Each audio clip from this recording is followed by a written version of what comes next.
अहिले भएको भ्रष्टाचारको यो काण्डमा, शरणार्थीको काण्डमा यो ताप्केको बीड तात्यो, ताप्दै गरेको ताप्के चाहिँ सेलाएको छ। यो ताप्के नसेलाओस्, सिङ्गो देश र अन्तर्राष्ट्रिय समुदायले हेरेको छ।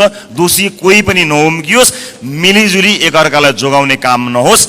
माननीय अर्थमन्त्रीले विगतका वर्षहरूमा जस्तै गरिनेछले भरिएको, तात्विक रूपमा विगतका वर्षहरूको भन्दा फरक नरहेको विनियोजन विधेयक 2080 का प्राथमिकता तथा सिद्धान्तहरू प्रस्तुत गर्नुभएको छ।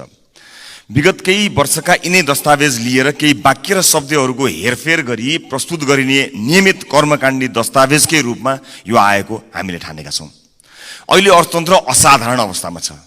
नाकाबन्दी भएको 72-73, कोभिडको सुरुवात भएको 77 र सशस्त्र द्वन्द्वको उत्कर्ष, दरबार हत्याकाण्ड लगायतले असर गरेको 58-59लाई छोड्ने हो भने यस वर्षको आर्थिक वृद्धि दर विगत 3 दशकै सबैभन्दा कम हुने देखिएको छ।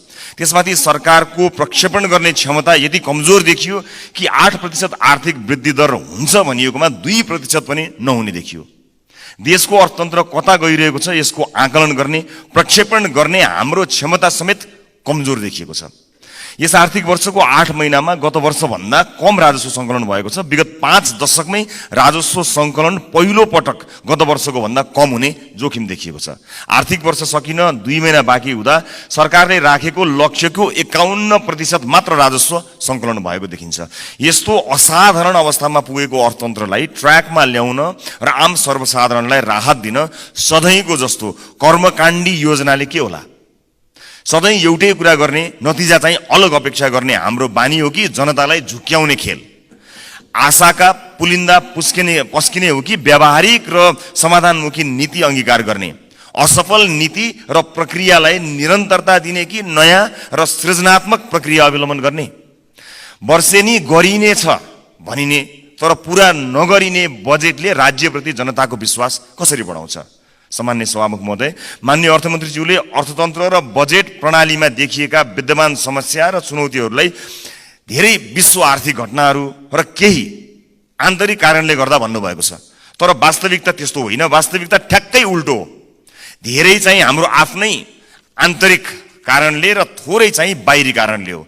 हाम्रो आफ्नै राजनीतिक व्यथिति, विसङ्गति र सङ्गठित रूपमा राजनीतिले गरिरहेको भ्रष्टाचारको कारण हो। योजनाहरू समयमा पूरा नहुनु र पूरा भएका योजनाहरूले पनि आशातीत प्रतिफल नदिनु, वित्तीय क्षेत्रको स्रोत अनुत्पादक क्षेत्रमा बढ्नु, गैर कानुनी व्यापार, तस्करी, कर छली बढ्नु सरकारी संयन्त्रको असक्षमता र बेइमानीको कारण हो। बाह्य कारण देखाएर हामी उम्कन मिल्दैन। समग्रमा विनियोजन विधेयक 2080 का सिद्धान्त र प्राथमिकता पनि विगतका असफल आर्थिक नीतिको निरन्तरता हुन पुगेको छ। यसले नेपाली समाजको आजको समस्याको समाधान दिने देखिँदैन। सङ्कटग्रस्त नेपाली अर्थतन्त्रलाई सुधार गरेर देशको आर्थिक अवस्था बलियो बनाउने खालको यो बिल्कुलै छैन। सभामुख महोदय, अब म यस विनियोजन विधेयक 2080 का प्राथमिकता तथा सिद्धान्तहरूका सन्दर्भमा केही सुझावहरू राख्ने अनुमति चाहन्छु। असाधारण समय छ, स्रोतको सीमितता छ।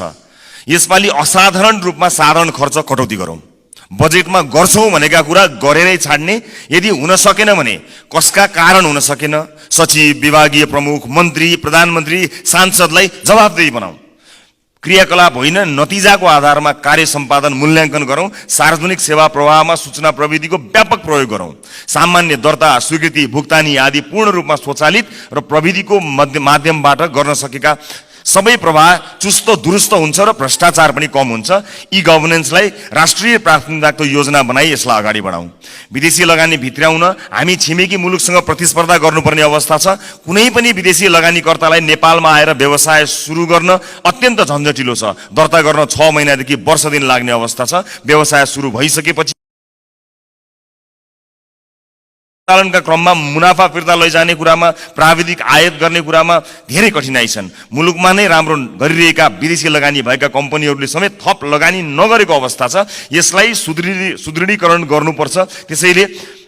त्यसैले मात्र मुलुकमा उद्यमशीलता प्रोत्साहन गर्छ र थप पुँजीलाई आकर्षित गर्नका साथै पुँजी पलायन रोक्छ। त्यस्तै सरकारले गर्ने भनेको ऐन कानुन तर्जुमा र संशोधन, लगानी सम्बन्धी ऐन, गैर आवासीय नेपाली सम्बन्धी ऐन आदिका कुरा अर्थमन्त्रीज्यूले राख्नु भएको छ। यी 3 महिनाभित्र सरकारले संसदमा पेश गरोस्। आगामी आर्थिक वर्षको पहिलो त्रैमासमा यी जरुरी ऐन कानुन निर्माण हो। माननीय सदस्य, फरक तरिकाले समय सके सभामुख महोदय, 1 मिनेट पनि लगाउँदिन। फरक तरिकाले काम गर्न सकिएन भने फरक नतिजा आउँदैन। अहिलेको संकटबाट मुलुकलाई पार लगाउन माननीय अर्थमन्त्रीज्यूले विनियोजन विधेयकमा के फरक प्राथमिकता र सिद्धान्त लिनुभएको छ, यो संसदलाई विस्तृत व्याख्या सहित जवाफ दिनुपर्छ। माननीय अर्थमन्त्रीज्यूले प्रस्तुत गर्नुभएको विनियोजन विधेयक 2080 का सिद्धान्त र प्राथमिकताबाट हामी कति पनि विश्वस्त हुन सकेका छैनौं। सम्माननीय सभामुख महोदय, जाँदा जाँदै म मेरो निर्वाचन क्षेत्रमा भएको दुःखद घटनामा यो शंकर खडेल आत्महत्या प्रकरणको छानबिन होस् र न्याय मिलोस् पीडितलाई भन्ने कुराको आवाज पनि उठाउन चाहन्छु। र अहिले भएको भ्रष्टाचारको यो काण्डमा, शरणार्थीको काण्डमा यो ताप्केको बीड तात्यो, ताप्दै गरेको ताप्के चाहिँ सेलाएको छ। यो ताप्के नसेलाओस्, सिङ्गो देश र अन्तर्राष्ट्रिय समुदायले हेरेको छ। दोषी कोही पनि नउम्कियोस्, मिलिजुली एकअर्कालाई जोगाउने काम नहोस्। हामी यसलाई अत्यन्त नजिकबाट नियालिरहेका छौँ।